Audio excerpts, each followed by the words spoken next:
Welcome, my soft-thinking listener. You've found yourself in the company of the Sleepy Sloth once again. A slow, scientifically minded fellow who enjoys ancient civilizations, stone constructions, and the most meticulous details of human ritual. I must tell you something before we begin. Today, I consider myself a scientist in the quiet contemplation of ancient Egyptian spaces. A scientist wannabe who is almost always correct, except for those few times when I am not. But even then, I prefer to drift gently onward, rather than fuss over it. Because what truly matters is the information itself. Before I start, please, let me know. What is the most boring thing you would secretly love hearing about? Let me know gently, in the comments. Now, let us begin today's with ancient Egyptian tomb artistry and monumental beginnings. Our journey begins around 4000 BCE, in a time when the Nile's slow, patient flow shaped not only the soil but the minds of those who lived along its banks. It is in this period that the earliest depictions of gods and the afterlife began to appear on the walls of tombs. No one asked for this. And yet, here we are, peering at faint ochre lines and soft impressions of figures, some nearly invisible now, as if the stone itself wished to whisper secrets only to those who linger with patience. These images were not merely decoration, they were prescriptions, gentle instructions for the soul's slow passage beyond the world of the living. One may notice the faint outlines of a falcon-headed deity, possibly Horus, hovering above a kneeling figure, whose proportions are neither hurried nor haphazard. Every stroke, every indentation, speaks of reverence and the quiet contemplation of what comes after life. Let us drift, ever so slowly, through these chambers, imagining the scent of sand, the faint smell of ochre pigment, and the deliberate, measured touch of a hand guiding a brush over limestone. These images provide continuity, a patient echo of human thought regarding morality, destiny, and the eternal gaze of unseen gods. The walls themselves, smooth yet uneven, cradle these visions, inviting our attention to wander slowly, comfortably, as one might observe dust motes floating in a sunbeam, unmoving and eternal. But first, a slow little detour. For this extra interesting fact, that our narrative must visit the moment around 3100 BCE, when Upper and Lower Egypt were united by King Narmer, also known as Menes. The evidence is etched in the Narmer palette, a slate tablet of quiet symmetry and careful proportion. Here, the king is depicted in a calm and deliberate posture, raising a mace with precision, while his sandals appear simply, almost playfully, delineated on the stone surface. This unification was more than conquest, it was a slow consolidation of ritual practice, of symbolic language, and of the nascent bureaucracy that would oversee the river's generous inundations and the orderly arrangement of fields. Imagine, if you will, the Nile's soft reflection mirrored in these early carvings, the quiet anticipation of a society learning to align its labor and its beliefs under a single hand. No rush, no clamor, only the gentle unfolding of centralized governance, etched in stone, and understood through subtle hieroglyphs. Each animal, each standard, each figure, is placed with consideration that would reward the most patient observer, and perhaps lull them into a reflective, almost meditative awareness of human continuity. Now we drift forward in time to around 2700 BC, to the construction of the step pyramid at Saqqara, associated with the cult of the sun god Ra. Here, architecture itself becomes the medium of contemplative stillness. Designed initially as a mastaba, then extended upward in gradual, stepwise layers, the pyramid embodies a slow, deliberate ambition, one that required countless hands, steady tools, and the quiet perseverance of planning that spanned years. The stone blocks, perfectly aligned, invite one to consider their texture, rough in one place, faintly polished in another, the edges softened by centuries of wind and sand.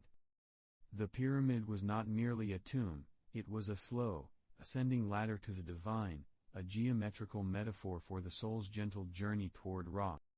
Imagine tracing, with your mind's fingertip, each corner, each recess, the shadows deepening as the sun arcs across the sky, only to return each day, consistently, predictably. The builders, guided by rulers, priests, and artisans, adhered to meticulous calculations of angles and orientation, observing the heavens with patience that might rival the slothiest of sloths, and yet all for the serene purpose of aligning human intent with cosmic order. The stepped pyramid remains, even now, a quiet testament to diligence, patience, and the exquisite beauty of slow, unhurried intention. Softly now, let us drift into a time around 2600 BC, where the faint outlines of stone walls begin to hum with the quiet pulse of language and ritual, as the pyramid texts emerge in their earliest form. These inscriptions, etched carefully into the limestone of royal burial chambers, are the oldest known religious texts in Egypt, though they appear in a manner that is deliberate, meticulous, and deeply contemplative. Imagine, if you will, a hand moving slowly across the stone surface, guided by the measured patience of a scribe who understands that every mark, every glyph, is a bridge between the earthly and the eternal. The texts themselves are not stories in the way one might expect, nor are they hurried prayers. They are more like precise instructions, a sequence of carefully chosen words designed to aid the pharaoh's spirit in its gentle journey beyond life. The language is formal, repetitive, and exact, which allows for a meditative rhythm, much like watching a leaf float down a lazy stream, undisturbed and calm. But first, a slow little detour. For this extra interesting fact, the pyramid texts also contain spells that describe the pharaoh's ascent to the sky, the assumption of divine forms, and the quiet communion with gods whose names are whispered over centuries. Each spell is a measured pause, a soft echo of thought, meticulously ordered so that the spirit might navigate the complex pathways of the afterlife, finding sustenance, protection, and recognition. No one asked for such care in stone and sound. And yet, here it is. A testament to deliberate thought, an echo of quiet devotion, and a record of human reverence frozen into the cool, still air of burial chambers, where even the dust seems to listen. And as we drift onward, around 2500 BC, the gentle reverence of devotion begins to coalesce around Hathor, goddess of love, motherhood, and tender nurturing. Her presence grows in prominence within the Egyptian spiritual landscape, appearing in reliefs, small statuettes, and the soft lines of painted walls that depict her with bovine horns curling protectively around a radiant sun disk. Hathor is not a god of turmoil or upheaval, she is measured, steady, comforting, a source of warmth and security for both the living and the deceased. Her worship is expressed through quiet rituals, offering milk, flowers, and gentle song, each act repeated with the patience of seasons passing along the Nile, imperceptible in its speed yet profound in its continuity. But first, a slow little detour. For this extra interesting fact. Hathor's iconography often includes her protective gaze, attentive and unhurried, overseeing both celebrations of birth and passages of death, linking the mundane with the divine in a continuum of soft attention. These rituals are not sudden or loud, they are slow, deliberate observances, the sort of acts that reward observation rather than spectacle, and which allow the practitioner to feel the soothing rhythm of connection, as if each small gesture sends a ripple across the quiet waters of human thought and cosmic order. Her temples, carefully constructed, offer spaces of contemplative stillness where incense curls in faint spirals, the light shifts slowly across carved columns, and every detail, from the alignment of stones to the placement of votive offerings, contributes to a subtle orchestration of calm devotion. One may imagine standing there, inhaling the faint aroma of resin, feeling the stone cool under fingertips, and noticing the world outside slow to match the careful pace of worship that honors love, motherhood, and the gentle continuity of life and death. Let us float gently onward to around 2400 BC, when the spiritual landscape of Egypt begins to see the rise of the cult of Osiris, the god of the afterlife, along with his consort, Isis, whose presence is both protective and nurturing. The emergence of Osiris worship is gradual, almost imperceptible, but profoundly enduring, a shift that emphasizes the orderly passage of the soul and the cycles of death and rebirth.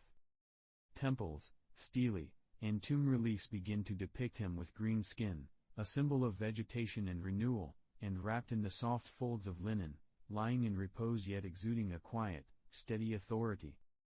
Isis, beside him, offers tender care and quiet guidance, her hands arranged in gestures of protection and invocation, ensuring that the deceased may find safety in their journey and perhaps even return to life anew, through the delicate interplay of divine magic and earthly remembrance.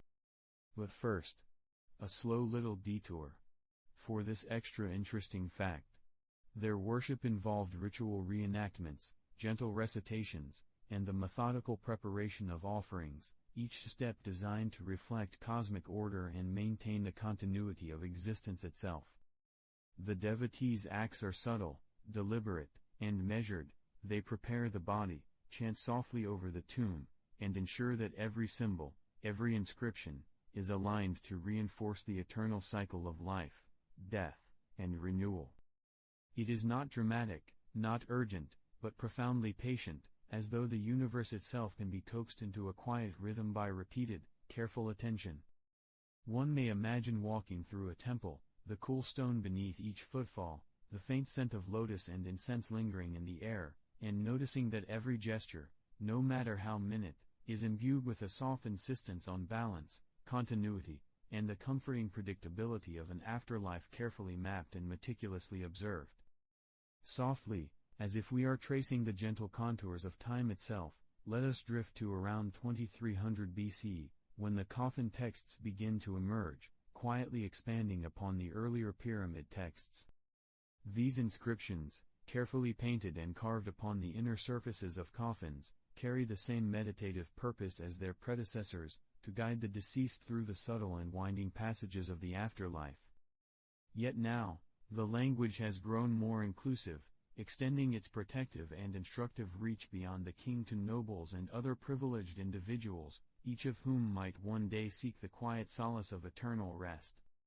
Imagine a craftsman's hand, steady and patient, tracing hieroglyphs with ochre and black pigment across the smooth wood, the texture cool and slightly grainy beneath the fingers, each symbol chosen with deliberate care, each line a soft instruction for a journey unseen. But first, a slow little detour. For this extra interesting fact. The coffin texts often combine spells with small vignettes of daily life, illustrating the subtle intertwining of earthly existence with the unseen world beyond, as if to remind the spirit that familiar comforts and routines may be softly carried forward into eternity. The texts are long, repetitive, and rhythmically measured, allowing the reader or observer, even centuries later, to settle into a slow contemplation, almost as if reading the gentle current of the Nile itself. No sudden movements disturb their quiet, no dramatic gestures disrupt the flow of meaning, rather, they offer a patient, deliberate reassurance that the soul, with guidance, may find its way, encountering guardians, thresholds, and opportunities for nourishment, all mapped in calm and unwavering sequence, a tenderly designed spiritual scaffold for the journey beyond the living world. And as we allow ourselves to drift gently onward, around 2200 BC, we encounter the development of the Book of the Dead, a compilation of spells, prayers, and illustrations designed as a guide for the deceased navigating the afterlife. Unlike the coffin texts, which remained largely confined to individual coffins, the Book of the Dead is a portable, scroll-like assemblage, often crafted on papyrus and intended to accompany the deceased directly, serving as a slow-moving companion through the shadows and lights of the underworld.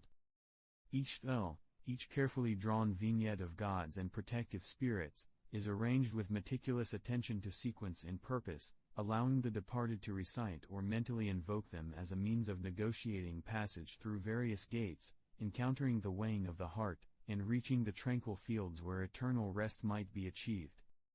But first, a slow little detour. For this extra interesting fact.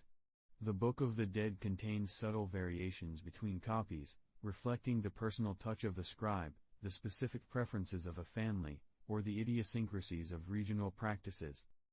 These minute differences are often imperceptible at first glance, yet they reveal the slow evolution of ritualized instruction, a careful calibration of words, symbols, and placement, each designed to maintain cosmic order and safeguard the soul's passage. One might imagine unrolling a scroll along a smooth, wooden table, feeling the faint undulations of papyrus fibers beneath the fingertips, and noticing the faint traces of ink pigments, black and red, that shimmer slightly in soft sunlight, each detail offering reassurance, order, and a quiet invitation to contemplate life, death, and the gentle continuity between them. Now, let us float gently onward to around 2100 BC, when the cult of Anubis, the god of mummification, becomes firmly established within the Egyptian spiritual framework. Anubis, often depicted with a black jackal's head, symbolizes the quiet care taken in preserving the body, the precise art of embalming, and the tender attentiveness necessary to prepare the deceased for the afterlife. No sudden movements disturb the practice, each linen wrap, each application of resin, each careful positioning of amulets is measured, deliberate, and designed to align the mortal form with cosmic rhythms, ensuring that the soul may proceed without interference or misdirection. But first, a slow little detour. For this extra interesting fact. The rituals surrounding Anubis's cult often involved small, meditative acts of observation. Priests would monitor the quality of materials, adjust the tension of wrappings, and silently recite spells while performing their meticulous work, almost as if the room itself could breathe in sync with the calm precision of preparation. One may imagine standing quietly within a chamber where the scent of natron lingers faintly, the soft rustle of linen echoing gently, and noticing the careful placement of the heart scarab or the positioning of the head to align with celestial markers, each act a tender step toward eternal order. The blackness of Anubis's form is symbolic, absorbing all distractions, inviting focus, reflection, and gentle contemplation. In observing the cult's careful routines, one might understand how patience, repetition, and deliberate care are not merely practical, they are spiritual acts, comforting both the living and the departed, a slow, meditative choreography between mortality and the soft, quiet promise of what lies beyond.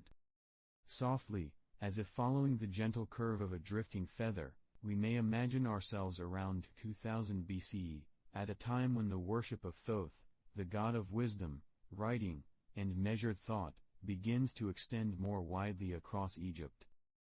Thoth, often depicted as an ibis-headed figure or occasionally as a baboon, embodies a quiet, deliberate patience, and attention to detail that mirrors the careful movements of a scribe tracing hieroglyphs upon smooth surfaces. His presence invites reflection, the slow unfolding of ideas, and the precise ordering of knowledge, both earthly and divine. But first, a slow little detour. For this extra interesting fact. Thoth's role was not only as a recorder of deeds or a keeper of calendars, but also as the guide in the weighing of the heart, gently observing the alignment of mortal choices with the eternal scales of the afterlife. One may picture the faint brush of reed pens on papyrus, the soft scraping of ink against carefully prepared surfaces, and the rhythm of symbols laid out in meticulous rows, each line a gentle instruction, a quiet echo of human thought extended toward perfection. His worship, which spread slowly through temples, schools, and the quiet halls of learned priests, emphasizes methodical study, careful observation of celestial cycles, and the patient development of literacy and numeracy as a means of harmonizing life with the rhythms of the cosmos. It is not urgent, nor loud, but enveloping, like the soft hush of wind across reeds by the Nile, inviting all who observe to linger in a measured, reflective calm, tracing connections between the seen and unseen, and discovering, almost imperceptibly, the beauty of slow, deliberate understanding.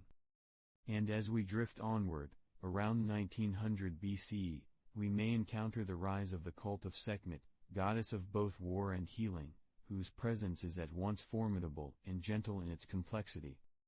Sekhmet, often depicted as a lion-headed deity, embodies a paradoxical balance. She is the power to destroy, yet simultaneously the quiet restorative force that mends and preserves life. Her worship involves ritual offerings, careful observation of her symbolic gestures, and the recitation of incantations designed to maintain harmony between destructive and restorative forces, a balance that mirrors the soft alternation of day and night. But first, a slow little detour. For this extra interesting fact. The priests dedicated to Sekhmet often engaged in precise, rhythmic ceremonies intended to channel her energy without overwhelming the practitioner, a form of meditative attentiveness that might seem painstakingly slow to the casual observer, yet profoundly calming in its repetition. One can imagine the temple, cool and dimly lit, with faint scents of incense curling in lazy spirals, the flicker of candlelight reflecting on golden statuettes, and the slow, careful movements of devotees as they offer small tokens, chant protective verses, and observe patterns in the stars to ensure alignment with Sekhmet's cosmic influence. Each gesture, each word, is deliberate and considered, a gentle choreography intended to soothe rather than startle, heal rather than harm, and to remind participants of the delicate interdependence between power and restraint, destruction and renewal, in a world that unfolds with careful precision and deliberate care. Let us float gently onward to around 1800 BCE, when the concept of Maat, representing truth, balance, and cosmic order, begins to crystallize in the spiritual consciousness of Egypt, threading through ritual, governance, and the very architecture of temples. Maat is not merely an abstract idea, it is a principle carefully observed, embodied in the measured gestures of priests, the alignment of sacred structures, and the patient enforcement of social harmony. But first, a slow little detour. For this extra interesting fact. Maat is often personified as a serene woman bearing a feather on her head, and the measurement of that feather against the heart of the deceased forms the gentle centerpiece of judgment rituals, a precise yet unhurried method for evaluating harmony between individual conduct and the eternal order.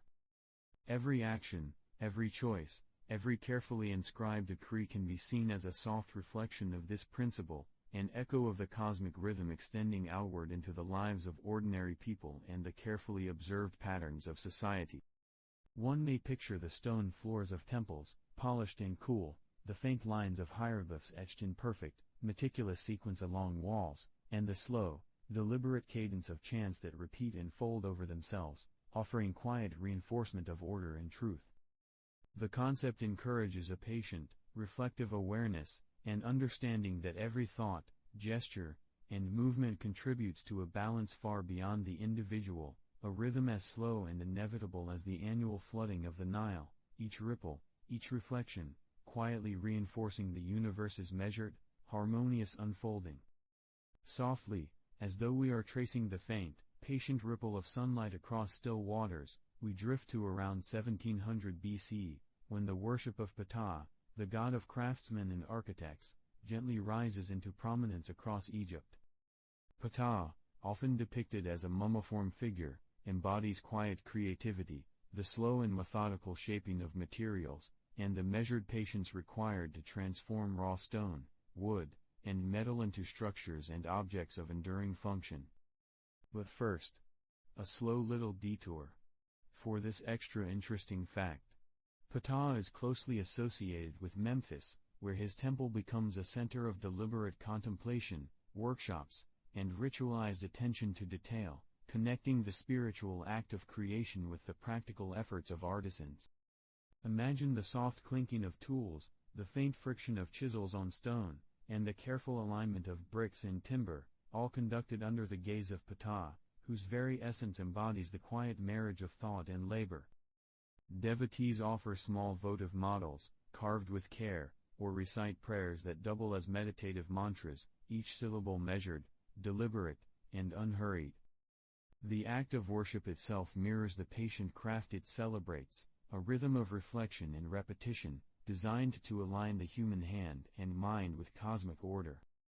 In considering Ptah, one may feel the subtle continuity between physical construction and spiritual structure, where every tool, every gesture, every tiny adjustment resonates not only in the workshop, but across the unseen fabric of divine attention, creating a slow, reassuring cadence that mirrors the unfolding of the Nile, the soft drift of clouds, and the gentle passage of seasons.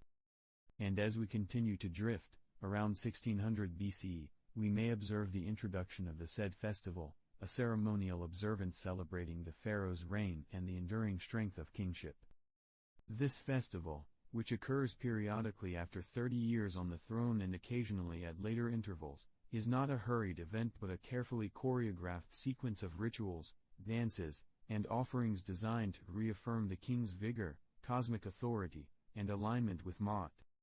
But first, a slow little detour. For this extra interesting fact. The said festival includes symbolic acts such as the king running or walking in measured circles, touching ritual objects, and performing gestures of renewal, each one deliberately paced to emphasize continuity rather than spectacle. Observing the festival, one might notice the soft ripple of robes, the faint metallic glint of ceremonial tools, and the quiet murmur of attendants moving in synchrony, each participant attuned to the rhythm of the ritual. The festival is as much about observation and reflection as it is about celebration, providing a slow, meditative reinforcement of stability, divine alignment, and the gentle passage of authority through time. The layout of the ceremonial space, the placement of altars, and the repetition of hymns all contribute to a carefully maintained cadence, encouraging participants and observers alike to linger in thought, to notice subtle details, and to absorb the reassuring constancy of order repeated year after year, cycle after cycle, in harmony with the natural rhythms of land, sky, and river. Let us float gently onward to around 1500 BC, when the cult of Amun, god of the sun and air, begins to rise in prominence, eventually becoming central to Egyptian spiritual and political life. Amun is often depicted with a tall plumed headdress, a quiet presence whose influence is both expansive and intangible, like a soft wind brushing across a sunlit field. Worship of Amun involves long, deliberate rituals in grand temples, where the air itself seems to carry a faint echo of devotion, curling in slow, patient currents above carefully aligned columns. But first, a slow little detour. For this extra interesting fact. The rise of Amun coincides with the increasing importance of Thebes as a religious center, where priests observe the god's cycles with painstaking attention, noting celestial movements and atmospheric shifts to ensure alignment with divine will. Devotees offer small gifts, chant measured prayers, and conduct processions that emphasize rhythm, repetition, and the quiet, almost imperceptible weaving of human and cosmic order. One may imagine the faint scent of lotus and incense, the soft glow of sunlight filtering through high temple windows, and the gentle shuffle of feet on polished stone floors, all combining to create an environment of calm attentiveness. Amun's presence encourages reflection on the invisible forces that sustain life, the slow movement of air, the passage of sunlight, and the patient unfolding of seasons, inviting observers to align themselves with the soft pulse of the universe, where each small act of devotion is a deliberate echo of harmony, order, and serene continuity. Softly, as though we are stepping through a misted morning along a moss-lined riverbank, let us drift into around 1400 BC, when the construction of the Temple of Karnak, dedicated to Amun, unfolds with slow, deliberate care. This monumental complex rises in measured layers, a series of courtyards, halls, and pylons, each aligned with celestial observations and the rhythms of the Nile, a testament to patience and foresight. But first, a slow little detour. For this extra interesting fact. The hypostyle hall, with its towering columns carved with hieroglyphs and reliefs, creates a soft, filtered light, allowing shadows to drift lazily across the stone, much like sunlight sifting through a dense canopy. Each column, meticulously carved, carries inscriptions that describe offerings, rituals, and the quiet reverence for Amun, inviting visitors to observe slowly, to trace the curvature of letters, the faint grooves that bear the hand of artisans long gone. The temple was not built in haste, it grew incrementally, with successive pharaohs adding extensions, statues, and chapels, each layer harmonizing with the last, creating a space that encourages measured contemplation rather than distraction. One can imagine walking through the open courtyards, hearing the soft scrape of sandals on polished stone, noticing the delicate play of shadow and light across the walls, and sensing the subtle rhythm of devotion that permeates every stone and pillar. The architecture itself becomes a form of meditation, where alignment, proportion, and repetition coalesce into a gentle, enveloping presence that mirrors the quiet persistence of air, water, and sunlight, guiding the observer into a reflective, almost hypnotic awareness of human effort and divine order. And as we float onward, around 1300 BCE, the worship of Ra-Horakhti, a syncretic form of Ra and Horus, begins to emerge more prominently, blending the solar brilliance of Ra with the protective, far-seeing gaze of Horus. This fusion creates a deity whose presence is both pervasive and subtle, a quiet force that governs the cycles of day and the measured passage of time. But first, a slow little detour. For this extra interesting fact, Ra-Horakhti is often depicted as a falcon-headed figure crowned with the solar disk, a visual reminder of the careful merging of celestial observation and religious symbolism. Temples dedicated to this deity feature slowly progressing reliefs, illustrating the journey of the sun across the sky, the rising and setting as a continuous, predictable rhythm, designed to instill reassurance rather than excitement. Worshippers engage in deliberate acts, offering incense, chanting precise hymns, and observing the heavens to align their rituals with the god's perceived movements. One may imagine the soft golden hue of morning light falling across carved stone, the faint rustle of papyrus scrolls recording prayers and hymns, and the slow, almost meditative pace of priests performing repetitive, carefully timed gestures. Each element, from architecture to imagery, encourages a gentle reflection on cosmic cycles, continuity, and the harmonious blending of divine forces, where the energy of the sun and the protective nature of the falcon are intertwined in a slow, deliberate dance, echoing the unhurried, persistent flow of the Nile itself, guiding observers into an introspective calm that carries them softly through thought and contemplation. Let us drift gently onward to around 1200 BCE, when the concept of the Duat, the Egyptian underworld, becomes more fully developed, offering a map of the soul's quiet passage through the realms beyond life. The Duat is not a place of chaos or alarm, but a meticulously structured space, with pathways, gates, and guardians described in careful detail in texts, tombs, and ritual diagrams, providing slow guidance for the deceased navigating the hidden currents of the afterlife. But first, a slow little detour. For this extra interesting fact, the Duat includes regions illuminated by faint, ethereal light, pools of water, and protective deities whose names are whispered across centuries, creating a layered, methodical environment for reflection and spiritual continuity. One can imagine the soft echo of footsteps on stone corridors within tombs, the subtle shimmer of painted hieroglyphs tracing silent instruction, and the measured recitation of spells designed to preserve order, guide the soul, and maintain the delicate balance between life and what lies beyond. Each passage, each gate, and each encounter within the Duat is carefully mapped, often repeated in texts to ensure comprehension and accuracy, allowing the spirit to move in a predictable, safe rhythm.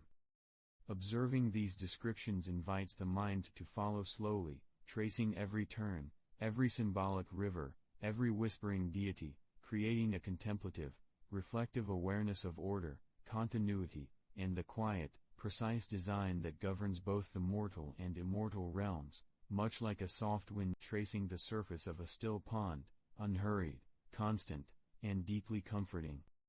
Softly, like the slow ripple of water over a quiet riverbed, we drift to around 1100 BCE, when the cult of Sobek, god of the Nile and crocodiles, begins to rise with careful, measured prominence. Sobek, often depicted with the head of a crocodile and the body of a man, embodies a gentle paradox, a force both fearsome and protective, reflecting the calm and the danger that coexist within the slow, winding currents of the Nile. But first, a slow little detour. For this extra interesting fact, Sobek's worship involves a deliberate observation of the river's movements, the patterns of floods and eddies, and the subtle cycles of fish, birds, and reeds, connecting human life to the rhythm of natural order. Temples dedicated to Sobek are often built near water, where the sound of lapping waves, the shimmer of sunlight on ripples, and the occasional flash of a crocodile's back can be perceived as part of ritual awareness, an unhurried interaction between devotion and environment. Devotees offer small tokens, recite softly measured prayers, and observe ceremonial processions designed to honor the balance of creation, life, and water's quiet dominion. One may imagine walking slowly along the riverbank, feeling the cool, moist air against the skin, hearing the faint rustle of papyrus, and noticing the intricate carvings of crocodiles intertwined with lotus flowers, each detail an echo of careful attention, a reminder of harmony, and the patient, watchful guardianship of Sobek. His presence, though initially formidable, encourages reflection, patience, and a contemplative alignment with the natural and spiritual currents that define life along the Nile, a slow meditation that drifts as inevitably and gently as the river itself. And as we float onward, around 1000 BCE, the concept of the field of reeds, or Aru, begins to unfold more fully in Egyptian thought, offering an idealized vision of the afterlife. The field of reeds is imagined as a serene, expansive landscape, where the deceased may wander slowly among fertile fields, canals, and tall, whispering reeds, free from worry or haste, and able to engage in familiar, comforting activities in a perfectly balanced and gentle environment. But first, a slow little detour. For this extra interesting fact. The field of reeds is often described with astonishing specificity, including the soft curve of irrigation channels, the precise arrangement of grain stalks, and the subtle shading of skies and water, creating a space that is not only peaceful but meticulously ordered. Texts describe activities such as fishing with patient attention, plowing fields in measured strokes, and resting beneath the steady, soft warmth of the sun, all carefully preserved in symbolic representation. These descriptions serve as guides for the soul, emphasizing repetition, balance, and the quiet reinforcement of cosmic order, allowing one to imagine the afterlife as both comforting and structured. Walking through this vision, the mind may linger on the gentle rustle of reeds, the slow lap of water against banks, and the faint, delicate patterns of clouds overhead, encouraging a reflective and unhurried meditation on the continuation of life beyond earthly confines. The field of reeds is not meant to startle or impress, but to cradle the spirit, offering subtle reassurance in the soft, persistent echo of order, peace, and enduring harmony. Let us drift gently onward to around 900 BCE, when the worship of Bastet, goddess of home, fertility, and protective guardianship, becomes widespread across Egypt. Bastet, often depicted as a lioness-headed woman or as a gentle domestic cat, embodies both fierce protection and tender domesticity, creating a divine presence that nurtures quiet continuity within homes and families. But first, a slow little detour.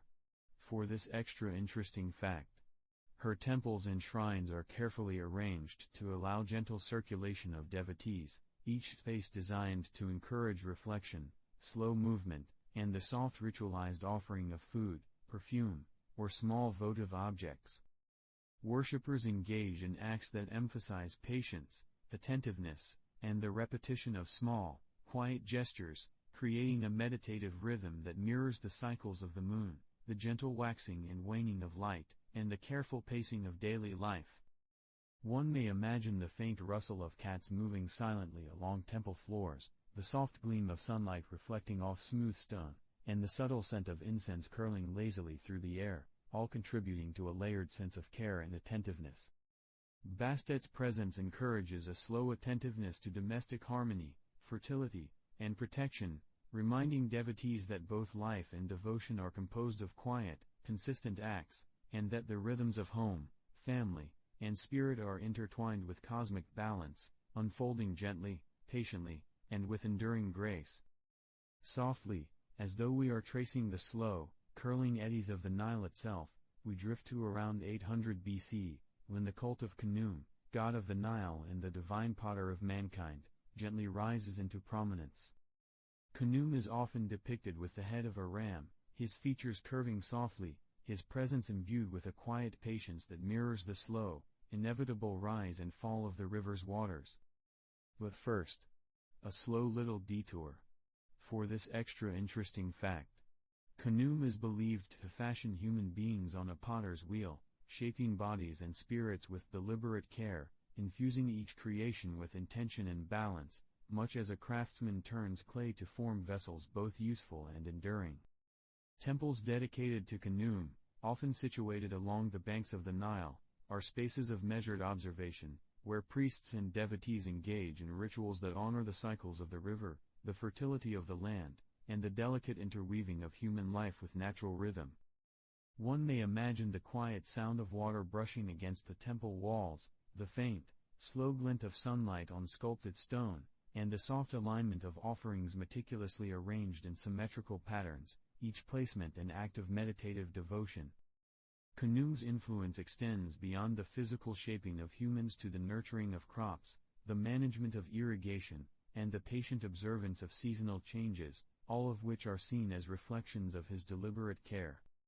In contemplating this, one might notice that every ripple in the river, every carefully tended plant, and every ceremonial gesture resonates with the slow, comforting cadence of creation itself, a persistent rhythm that invites reflection, patience, and the soft reassurance of cosmic order. And as we float onward, around 700 BCE, the development of the concept of the weighing of the heart unfolds as a central measure of moral and spiritual alignment for the deceased. This ritual, carefully described in funerary texts, involves the heart of the departed being placed upon a scale against the feather of Ma'at, representing truth, balance, and cosmic order, and it is here that the subtle, methodical attention to detail becomes profoundly significant. But first, a slow little detour. For this extra interesting fact, the ceremony is illustrated extensively in tombs and papyri, where hieroglyphs depict Anubis adjusting scales, Thoth recording results, and Amun waiting patiently, a soft yet deliberate presence embodying the consequences of imbalance. Each element is positioned with measured care, allowing the viewer or participant to trace the intricate choreography of divine justice, as though every detail is a note in a slow, unfolding symphony of moral equilibrium. The heart itself, symbolizing both emotional and ethical essence, is treated with immense consideration, and the feather, light and precise, represents an exacting standard of truth. Observing this, one may imagine the gentle rustle of ceremonial robes, the faint murmur of recited spells, and the subtle alignment of scales shimmering in soft, filtered light, all of which reinforce a sense of patient order, reflective contemplation, and quiet, deliberate care. This practice encourages reflection on one's life, the soft consequences of choices, and the intricate interconnection between human action, divine oversight, and the enduring pursuit of equilibrium, as slow and steady as the measured flow of the river guiding life onward. Let us drift gently onward to around 600 BCE, when worship of Hathor at Dendera flourishes into a major religious center, offering devotees a space suffused with calm devotion and measured ritual. Hathor, goddess of love, joy, and maternal care, is often depicted with a gentle bovine visage or crowned with a solar disk, her presence evoking both warmth and attentiveness. But first, a slow little detour. For this extra interesting fact, the temple complex at Dendera includes softly carved reliefs of celestial patterns, ritual scenes, and divine offerings, each etched with painstaking care to create a harmonious environment that encourages quiet contemplation and slow observation. Devotees enter the temple in measured steps, offering incense, small gifts, and prayers in a rhythm that mirrors the gentle passage of time and the subtle unfolding of cosmic order. The air within the sanctuary carries the faint scent of oils and flowers, curling in soft spirals above stone altars, while sunlight filters through high windows, casting gentle, shifting patterns across walls and floors. Each act of devotion, from the placement of an offering to the silent repetition of sacred words, is deliberate, reinforcing the intertwining of daily life, familial care, and spiritual harmony. In considering Hathor's worship at Dendera, one may feel the slow cadence of observation, attention, and reverence, as though each gesture, each carefully considered movement, gently aligns human activity with the expansive, unhurried rhythm of love, protection, and the enduring presence of the divine, flowing quietly, persistently, and tenderly through the lives of those who visit, think, and reflect. Softly, like the gentle warmth of the morning sun spilling over quiet fields, we drift to around 500 BCE, when the cult of Aten, the sun disk, rises under Pharaoh Akhenaten, bringing a subtle, luminous shift in religious focus across Egypt. Aten, often depicted as a radiant disk with softly curling rays ending in tiny hands, embodies a quiet, pervasive presence, extending gentle light and life to all corners of the land. But first, a slow little detour. For this extra interesting fact, Akhenaten's devotion to Aten is expressed not only in temples and inscriptions but in the careful repositioning of art, architecture, and royal imagery, aligning windows, altars, and statues with the sun's slow arc across the sky, creating a measured harmony between human creation and celestial movement. Worship of Aten emphasizes observation, reflection, and meticulous attention to the cycles of day and night, with ceremonies that unfold at deliberate intervals, inviting participants to notice subtle changes in light, shadow, and temperature, a softly immersive experience that is both spiritual and contemplative. One may imagine walking through elongated temple courtyards, feeling the faint warmth of sunlight on polished stone, observing reliefs where rays extend gently toward the king and his family, each hand at the end of a ray a tender symbol of divine touch, quiet yet pervasive. The practice encourages a patient awareness of cosmic rhythm, teaching devotees to align their thoughts, actions, and reflections with the steady, predictable movement of the sun, fostering a meditative, almost hypnotic connection to the sustaining, unhurried pulse of the natural and divine world, where every detail, no matter how small, contributes to a soft, enduring order that wraps the land and its people in quiet illumination. And as we drift onward, around 400 BC, the decline of the cult of Aten gently unfolds following Akhenaten's death, allowing earlier religious practices to resurface gradually, without abrupt disruption but with careful, deliberate restoration. The temples, rituals, and artistic conventions associated with Aten are gradually replaced or recontextualized, their softened echoes lingering as subtle reminders of a period of concentrated solar devotion. But first, a slow little detour. For this extra interesting fact, many inscriptions and structures dedicated to Aten were intentionally defaced or repurposed, not with haste or rage, but with a measured, methodical attention to re-establishing familiar cosmic and ritual order. One may imagine the careful scraping of hieroglyphs, the slow removal or reorientation of statues, and the patient redirection of ceremonial flows, all unfolding like the gentle, unhurried movement of clouds across a pale sky. Priests and devotees gradually return to observing the familiar pantheon, realigning altars, restoring traditional rituals, and reinforcing the soft rhythms of Ma'at that had governed spiritual life for centuries. This slow transition encourages reflection on the impermanence of human projects, the quiet ebb and flow of cultural practice, and the patient resilience of deeply ingrained patterns, as each carefully executed adjustment reweaves the fabric of religious and social continuity.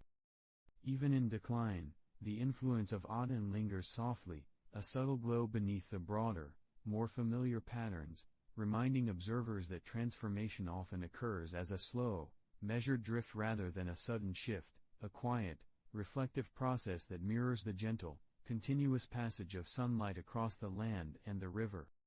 Let us float gently onward to around 300 BCE, when the traditional polytheistic beliefs of Egypt are re-established during the reign of Tutankhamun, creating a slow, deliberate return to the familiar pantheon of gods, rituals, and spiritual order that had guided the land for centuries.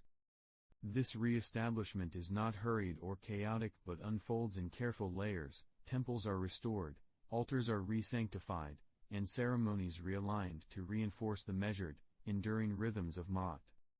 But first, a slow little detour.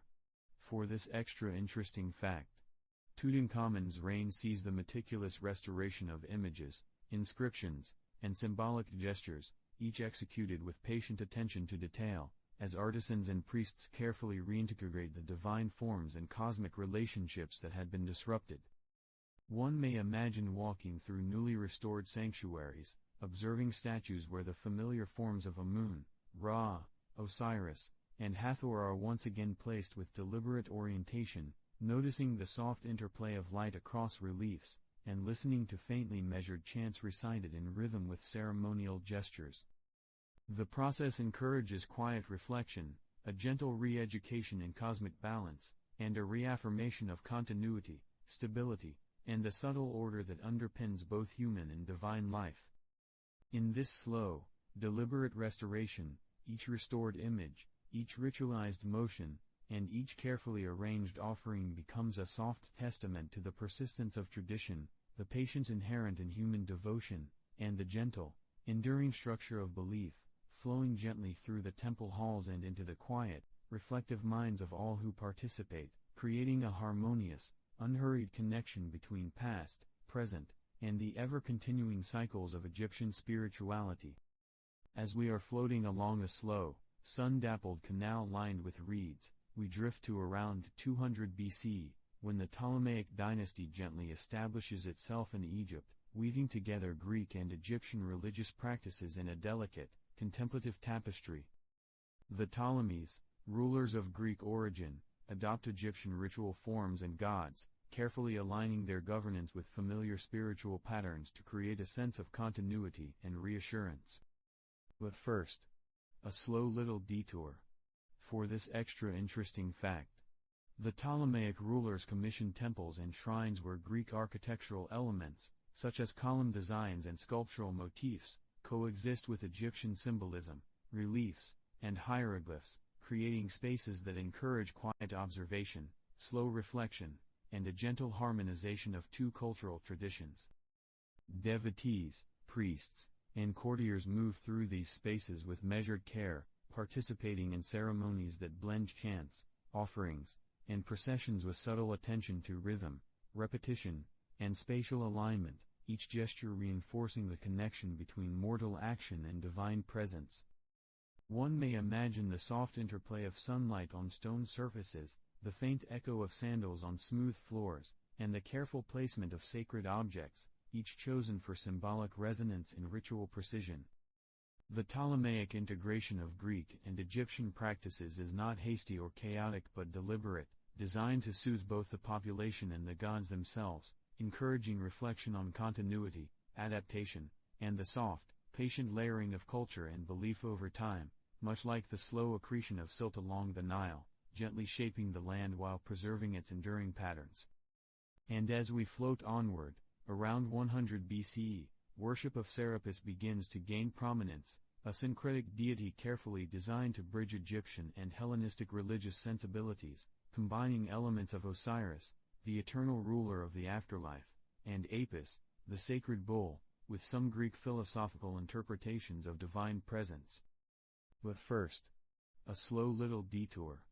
For this extra interesting fact, Serapis is depicted as a serene figure, often seated and calm, reflecting qualities of fertility, healing, and life beyond the mortal realm, with iconography that encourages slow contemplation rather than hurried reverence.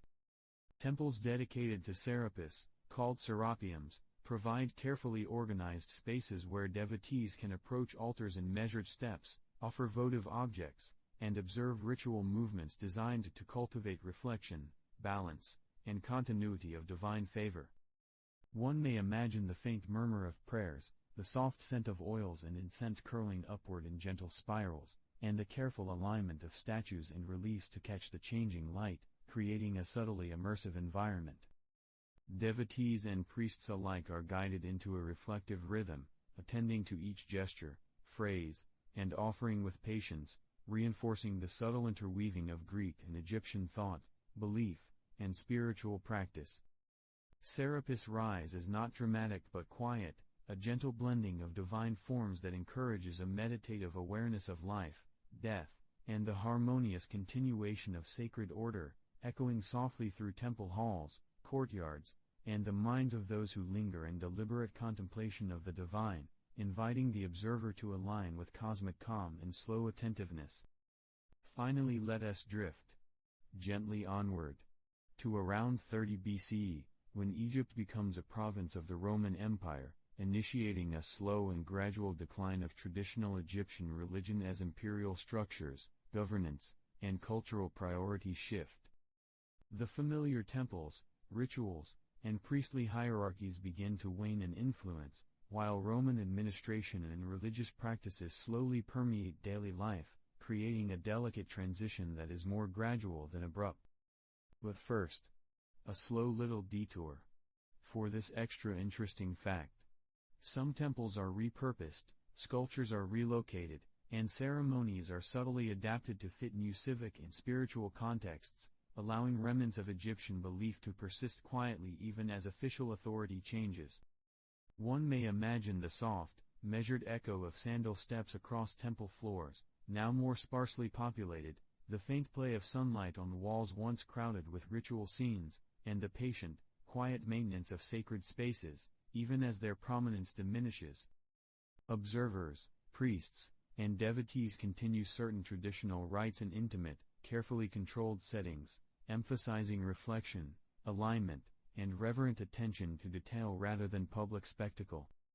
In this gentle decline, the persistence of Ma'at, cosmic order, and memory of deities like Amun, Osiris, and Hathor continues to whisper through architectural spaces, ritual gestures, and textual inscriptions, a quiet reminder that belief, like water flowing through hidden channels, can continue softly, patiently, and persistently even as the larger structures of society shift, fade, and realign with new, distant powers, inviting reflection on impermanence, subtle continuity, and the enduring cadence of spiritual life.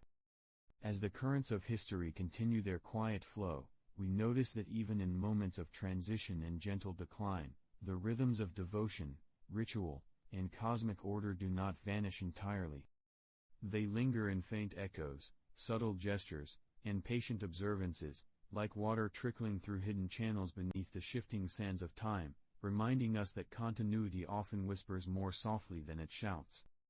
And so, as we allow our minds to drift, carried on these slow, reflective currents, we can let ourselves settle into the calm presence of these lingering echoes, letting each small, measured detail of devotion, architecture, and belief drift past with the same gentle inevitability as clouds gliding over a quiet landscape. If your eyes are closed, if your thoughts are drifting, then my job here is done for today. Thank you for spending this unremarkable moment with me. You have listened to The Sleepy Sloth, where uninteresting things become the softest lullabies.